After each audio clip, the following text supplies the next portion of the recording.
अस्सलामुअलैकुम। अज यार तुहाडे सारे नाल जिन्ने मेरे धियां पुत्तर वेखण डे ने सारा नाल एक बड़ा तकलीफ दे वाक़या शेयर कर लगा वा। ए खुदा ना खास्ता ऐसा दी हरकत जिहड़ी है ना कदी भी नहीं किधर नहीं होनी चाहिए।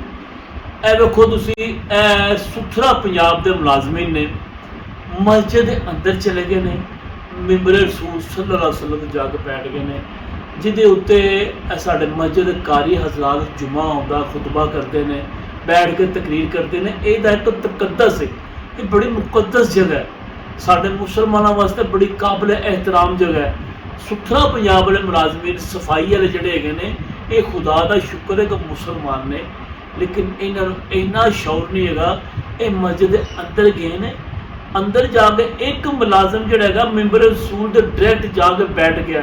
अस्तगफिरुल्लाह यार, एडी कमीनी हरकत इन्हां ज़हन दे विच आई है, इन्हां नूं ये शर्म नहीं आई यार किड्डी गलत नीच हरकत कर लगे। एडी आला शान एडी साडे वाल मुकद्दस जगह मिंबर रसूल ते उत्ते चढ़ के ओहदा मजाक उड़ान डे ने, ओहदा तकद्दस खराब करन डे ने, ओहदी बेहुरमती करन डे ने।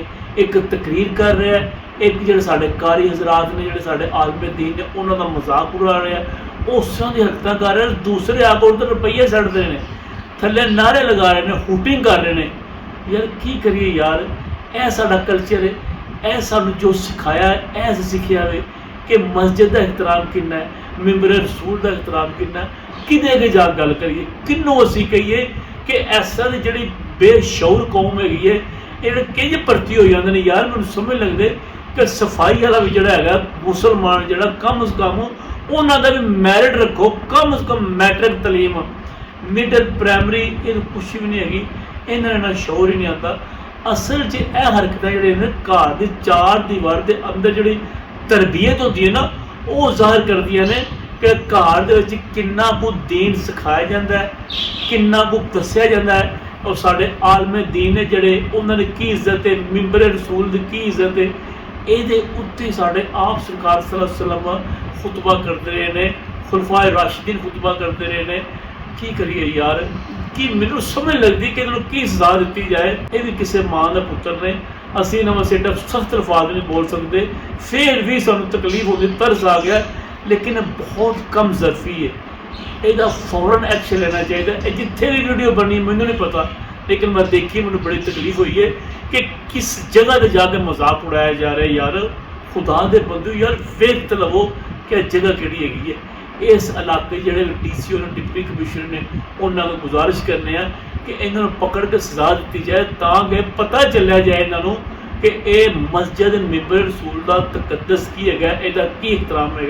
अफसोस वाली इस गल है कि इन्नी देर हो गई वीडियो बनया, कोई एक्शन नहीं लिया गया, कुछ भी नहीं किया गया। ये बैठ के तकरीर कर रहा है, एक हूटिंग कर रहा है, दूसरा थले बह के वेखन डे ने, वह भी हूटिंग करते हैं पे। टिकटॉक वास्ते वीडियो बनाई जा रही है और टिकटॉक चढ़ा भी दी गई है। ये मुआशरा साडा, और पाकिस्तान 98-98% इस्लाम है। पूरी दुनिया के पाकिस्तान इस्लाम का किला गिनिया जाता है, और इत्थे यह हरकतां कीतियां जांदियां ने। असीं की मूँह खावांगे? जिथे जिथे लोगों ने वीडियो देखी होगी, भारत भी देखी होगी, दूसरे कंट्री ने देखी होगी, दूसरे मुल्कों की देखी होगी, की कहेंगे यार ए शोर हो गया। ए मुसलमान ने अपने ही इबादत गाह जो सब तो साढ़े वास्ते काबिल एहतराम जगह, वो खुदा का घर मस्जिद साढ़े वास्ते, उत्थे से इज्जत करांगे तो असीं की मूँह आवांगे? यार इस तरह ना करो, तुहाडी मेहरबानी है। इन्ना डी ग्रेड इस्लाम ना करो, तुहाडी मेहरबानी यार, बहुत बहुत शुक्रिया।